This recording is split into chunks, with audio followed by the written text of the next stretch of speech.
कल्पना कीजिए, आज से ठीक 4.5 अरब साल पहले ना तो यह खूबसूरत नीला आसमान था, ना कोई ऊंचे पहाड़ थे, ना नदियां थी, और ना ही आपके और हमारे होने का कोई वजूद ही था। अंतरिक्ष के इस असीम और शांत अंधेरे में सिर्फ एक ही चीज थी, गैस और धूल के अंतहीन बादल। कोई आवाज नहीं, कोई जीवन नहीं, सब कुछ बिल्कुल शून्य था। लेकिन प्रकृति के पास एक योजना थी। इन दूर दराज के बादलों के भीतर गुरुत्वाकर्षण अपना अदृश्य जाल बुन रहा था। धीरे धीरे धूल के ये कण एक दूसरे के करीब आने लगे। खिंचाव बढ़ता गया, दबाव बढ़ता गया, और लाखों सालों के इस भीषण संघर्ष के बाद केंद्र में एक भयंकर धमाका होता है। और उस धमाके से जन्म होता है हमारे सूरज का। लेकिन कहानी यहाँ खत्म नहीं होती। सूरज के जन्म के बाद जो बचा हुआ मलबा था, धूल और चट्टान के वो टुकड़े जो सूर्य के चारों ओर एक विशाल चक्रवात की तरह घूम रहे थे, वे आपस में टकराने लगे। कचरा जुड़ जुड़ कर बड़े पिंड बनने लगे, और उन्हीं में से एक पिंड था हमारा अपना घर, हमारी अपनी पृथ्वी। लेकिन तब यह वह धरती नहीं थी जिस पर आज आप और हम चैन की सांस ले रहे हैं। तब यह किसी नरक से कम नहीं थी। विज्ञान की भाषा में इस शुरुआती दौर को हडियन इयोन के नाम से जाना जाता है। हडियन शब्द आया है ग्रीक पौराणिक कथाओं के पाताल लोक यानी हेड्स से, और यह नाम इस दौर पर बिल्कुल सटीक बैठता था। वैज्ञानिकों के अनुसार शुरुआती पृथ्वी पूरी तरह से पिघले हुए लावे का एक समंदर थी। इसे मैग्मा ओशन यानी कि लावा का समंदर कहा जाता था। आप सोचिए, आप जिस जमीन पर आज खड़े हैं वहां उस वक्त मीलों गहरा उबलता हुआ लावा बह रहा था। तापमान इतना ज्यादा था कि लोहे जैसी धातुएं भी पानी की तरफ पिघलकर पृथ्वी के केंद्र में बहने लगी। भारी से भारी मटेरियल जैसे कि लोहा और निकेल पृथ्वी के भीतर डूबकर उसका कोर यानी केंद्र बन गए, और हल्के मटेरियल सतह पर तैरने लगे, और ऊपर आसमान से राहत की कोई उम्मीद नहीं थी। सौरमंडल के शुरुआती दिन बहुत आक्रामक थे। अनगिनत आवारा उल्कापिंड जिनका आकार किसी पहाड़ जितना बड़ा था, लगातार पृथ्वी पर बरस रहे थे। हर एक टक्कर पृथ्वी को और ज्यादा गर्म कर रही थी। वायुमंडल नाम की कोई चीज नहीं थी। सांस लेने के लिए ऑक्सीजन तो दूर, शुद्ध हवा का एक कतरा भी नहीं था। सिर्फ ammonia, methane, carbon dioxide, hydrogen sulphide जैसी जहरीली गैसों का एक घुटन भरा पहरा था। उस समय अगर कोई इस ग्रह को अंतरिक्ष से देखता तो उसे यह किसी जलते हुए कोयले जैसा दिखाई देता। किसी ने यह कभी नहीं सोचा होगा कि यह दहकता हुआ पिंड हमारे जीवन का जो है पालनहार बन जाए। लेकिन फिर एक ऐसी घटना घटी जिसने इस मृत्यु जैसी देखने वाली ग्रह की किस्मत हमेशा के लिए बदल दी। तकरीबन 4.5 अरब साल पहले ही मंगल ग्रह के आकार का एक और भटकता हुआ ग्रह, जिसका नाम वैज्ञानिकों ने थेया रखा है, सीधे पृथ्वी की ओर बढ़ा। यह कोई मामूली टक्कर नहीं थी, यह ब्रह्मांड के इतिहास की सबसे भयानक महाटक्करों में से एक थी। जब थेया ने पृथ्वी को टक्कर मारी तो पृथ्वी का आधा हिस्सा लगभग बिखर गया। ऊर्जा इतनी ज्यादा पैदा हुई कि पृथ्वी फिर से पूरी तरह पिघल गई। लेकिन इस विनाश के गर्भ से ही दो ऐसी चीजें बाहर आई जिनके बिना आज हमारा अस्तित्व असंभव था। पहला, पृथ्वी का झुकाव। इस चक्कर की वजह से पृथ्वी अपनी धुरी पर करीब 23.5 डिग्री झुक गई, और इसी झुकाव की वजह से आगे चलकर धरती पर सीजन का चक्र आना शुरू हुआ।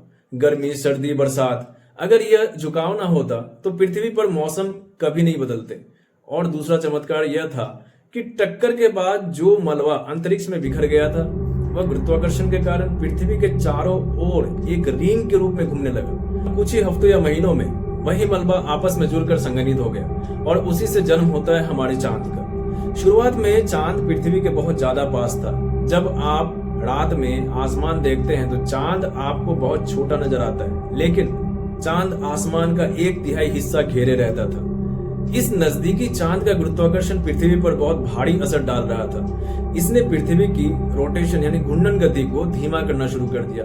वरना सोचिए, अगर चांद ना होता तो पृथ्वी इतनी तेजी से घूमती कि हमारे दिन सिर्फ 6 या 10 घंटे के होते, और हवाएं इतनी तेज चलती कि किसी भी पेड़ या जीव का टिकना नामुमकिन हो जाता। चांद ने हमारी इस उथल पुथल भरी दुनिया को एक जरूरी स्थिरता दी है।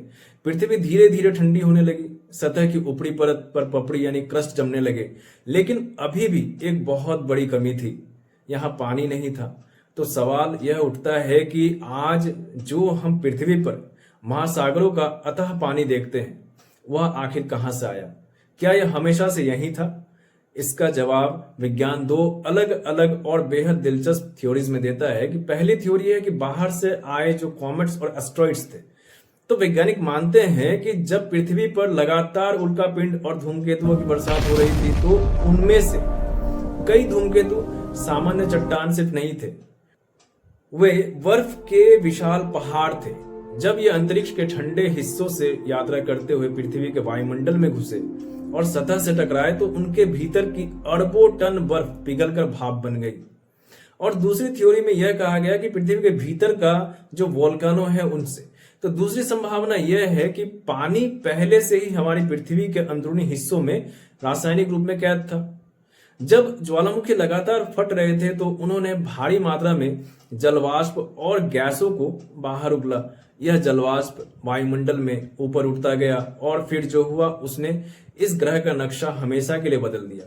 जैसे जैसे पृथ्वी ठंडी हुई, वायुमंडल में जमा हुआ वह अरबों टन जलवाष्प वह संघनित होने लगा, कंडेंस होने लगा, और बादल इतने भारी हो गए कि सूरज की रोशनी जमीन तक पहुंचना बंद हो गई। और फिर शुरू हुई वह बारिश जो किसी एक दिन या फिर एक साल की नहीं थी।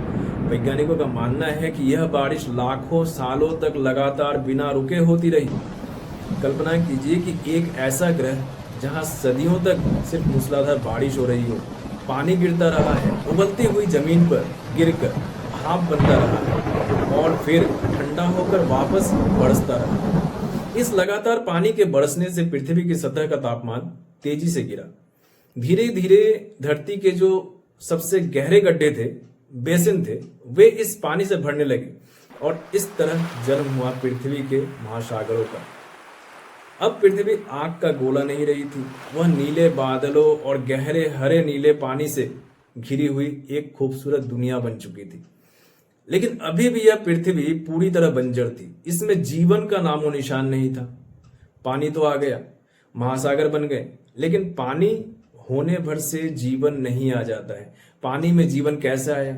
यह विज्ञान के इतिहास का सबसे बड़ा और सबसे रोमांचक रहस्य। तकरीबन 3.5 अरब साल पहले महासागरों के सबसे गहरे और अंधेरे कोनों में, जहां सूरज की रोशनी कभी नहीं पहुंचती थी, एक ऐसी घटना घटी जिसे हम चमत्कार कह सकते हैं। समुद्र की तलहटी में टेक्टोनिक प्लेटों के बीच हाइड्रोथर्मल वेंट्स, या जिन्हें ब्लैक स्मोकर्स भी कहा जाता है, वो मौजूद थे। ये समुद्र के भीतर के ऐसे ज्वालामुखी थे जो लगातार उबलता हुआ पानी और सल्फर, आयरन, नाइट्रोजन जैसे भारी खनिज बाहर उगल रहे थे। इन वेंट्स के पास एक अनूठा रासायन विज्ञान चल रहा था। यहाँ गर्मी भी थी, खनिज भी थे और ऊर्जा भी थी। इन खनिजों और ऊर्जा ने समुद्र के पानी के साथ मिलकर एक एमिनो एसिड्स का निर्माण किया। एमिनो एसिड्स की वही ब्रेक्स जिनसे प्रोटीन बनता है, और प्रोटीन से ही हमारे डीएनए का ताना बाना जो बुनता है।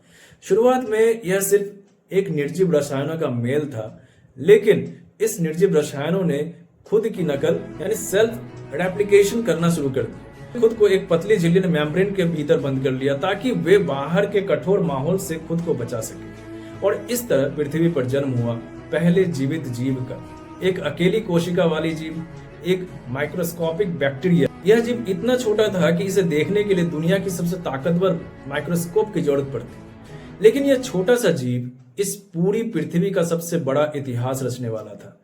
इन शुरुआती जीवों को प्रोकैरियोट्स या साइनोबैक्टीरिया कहा गया। ये समुद्र की उथली सतह पर कॉलोनियां बनाकर रहने लगे, जिन्हें स्ट्रोमाटोलाइट्स कहा जाता है। और इन छोटे छोटे बैक्टीरिया ने एक ऐसा काम किया जिसने इस ग्रह की हवा ही बदल दी। इन साइनोबैक्टीरिया ने एक क्रांतिकारी प्रक्रिया की खोज की जिसे आज हम प्रकाश संश्लेषण यानी फोटोसिंथेसिस के नाम से जानते हैं। उन्होंने सूरज की रोशनी और पानी का उपयोग करके अपना भोजन बनाना शुरू किया और बाय प्रोडक्ट के रूप में एक गैस छोड़ी जो उस समय के अधिकांश जीवों के लिए जहर थी, और वो गैस थी ऑक्सीजन।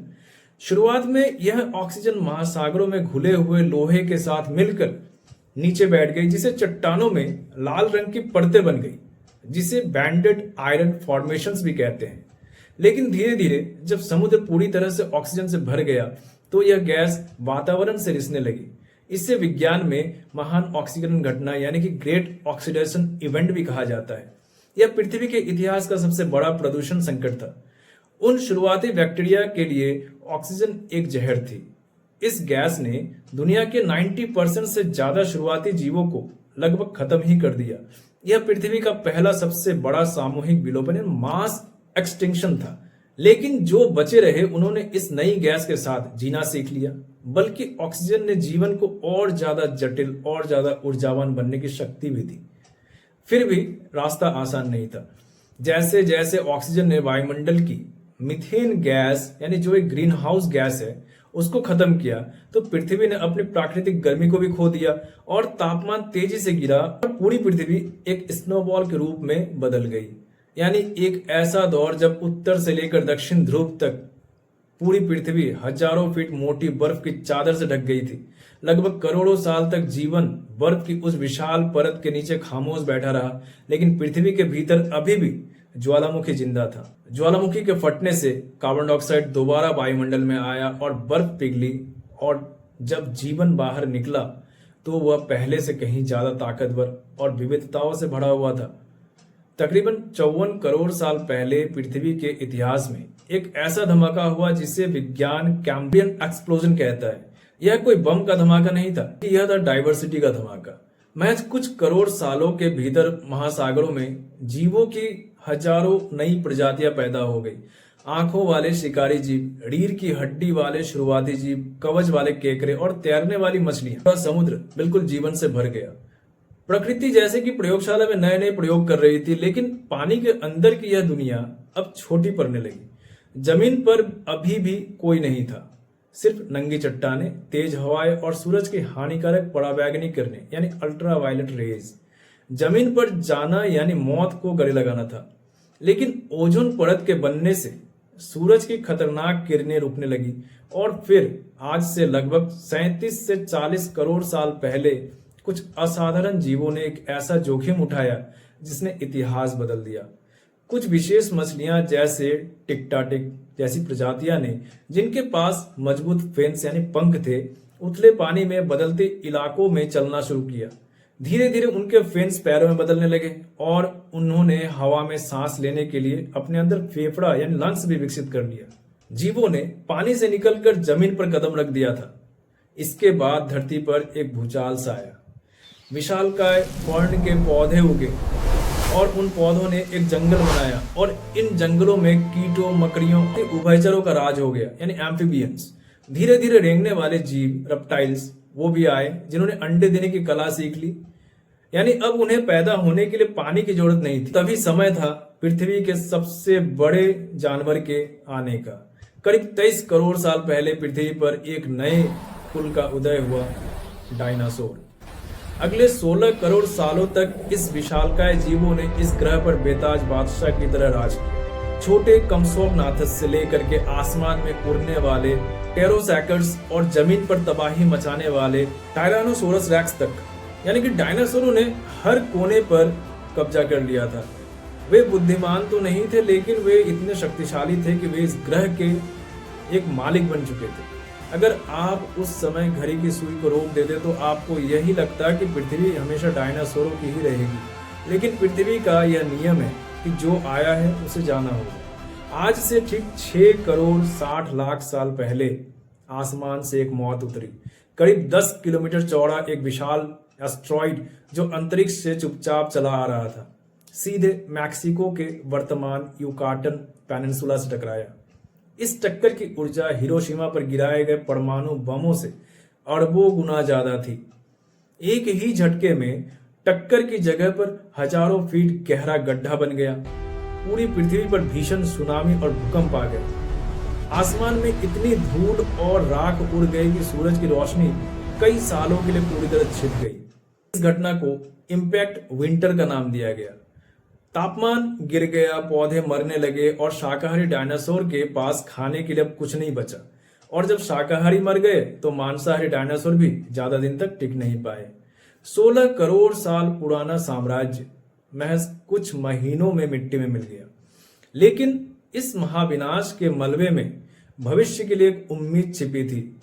डायनासोरों के पैरों के नीचे दबे हुए छोटे छोटे चूहे जैसे जीव, स्तनधारी, जो रात के अंधेरे में बिलों में छुपकर रहते थे, वे इस तबाही से बच गए। डायनासोरों के जाने से रास्ता साफ हो गया था। अब मंच तैयार था हमारे और आपके पूर्वजों के लिए। डायनासोर के अंत के बाद स्तनधारियों का विकास तेजी से हुआ। पैरों पर रहने वाले प्राइमेट्स से हमारे पूर्वज अलग हुए। आज से लगभग 60 लाख साल पहले अफ्रीका के जंगलों में एक बदलाव आया। जलवायु बदली, जंगल कम हुए और घास के मैदान फैल गए। हमारे पूर्वजों को पेड़ों से उतरकर जमीन पर चलना पड़ा। उन्होंने 2 पैरों पर चलना सीखा, जिससे उनके हाथ खाली हो गए और उन हाथों ने औजार उठाए। उन्होंने आग की खोज की, भाषा बनाई और एक कोने से निकलकर पूरी दुनिया पर छा गए। अगर हम पृथ्वी को पूरे 4.5 अरब साल के इतिहास को 24 घंटे की घड़ी मान ले तो पृथ्वी रात के 12 बजे बनती है, सुबह के 4 बजे जीवन आता है, शाम के 4 बजे तक सिर्फ छोटे जीव ही रहते हैं, रात के 11 बजे डायनासोर आते हैं और 11:40 पर वे खत्म भी हो जाते हैं।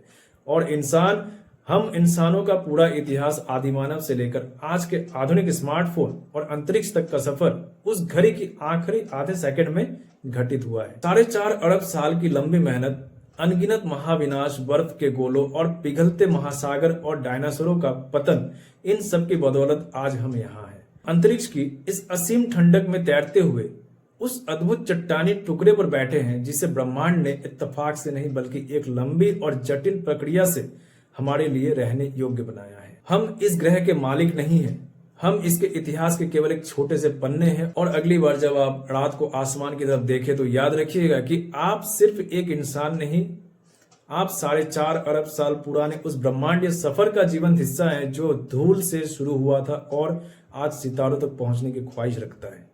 तो आज की वीडियो यहीं तक। अगर वीडियो पसंद आई तो वीडियो को लाइक और शेयर कीजिएगा और चैनल को सब्सक्राइब जरूर कीजिएगा। मिलते हैं फिर नेक्स्ट और अगले कुछ दमदार वीडियो में। तब तक के लिए खुश रहिए।